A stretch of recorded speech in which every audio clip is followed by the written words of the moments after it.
We have two PCs ready to sell to you. Before that, we have to get Windows installed and run some benchmarks. Let's get into the installation. While the installation is running, let me reassure you, all PCs shipped from PC Parlor will have licensed Windows 10. As of the video, we are still awaiting our key deliveries.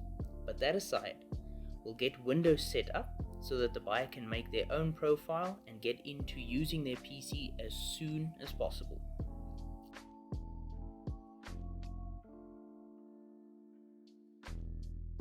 And there we go, all done.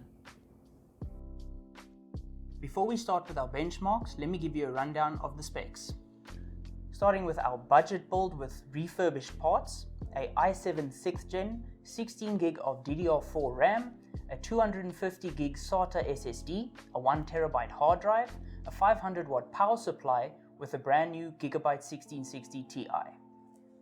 Then, moving on to a mid-tier gaming PC with all brand new parts, starting with an i3 13th gen, 16GB of DDR4 RAM, a 500GB M.2 NVMe SSD, a 1TB hard drive, a 600W power supply, also with a brand new Gigabyte 1660 Ti. If you want to see a list of the specs again, you can have a look on our website. Let's get into the benchmarks.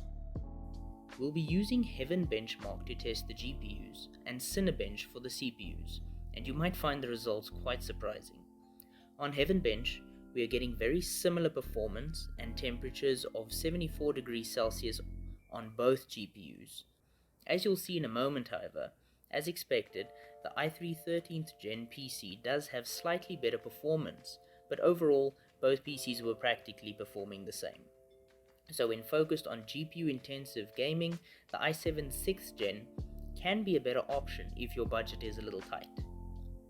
Moving on to Cinebench now.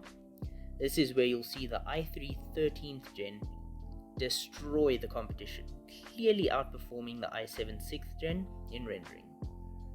The temps, while running Cinebench for 10 minutes straight, stayed within good limits at around 76 degrees Celsius for the i3 and 65 degrees for the i7.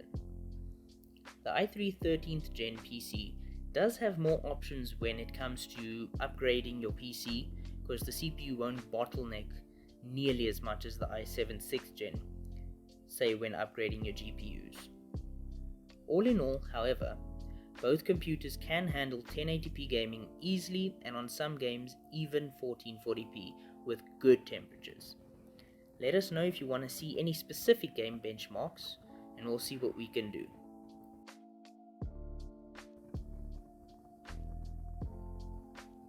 As Cinebench finishes, you can see on the results the i3 clearly does better than the i7, which is expected from the newer generation. If you'd like to see these PCs being built, we'll leave a link in the description down below.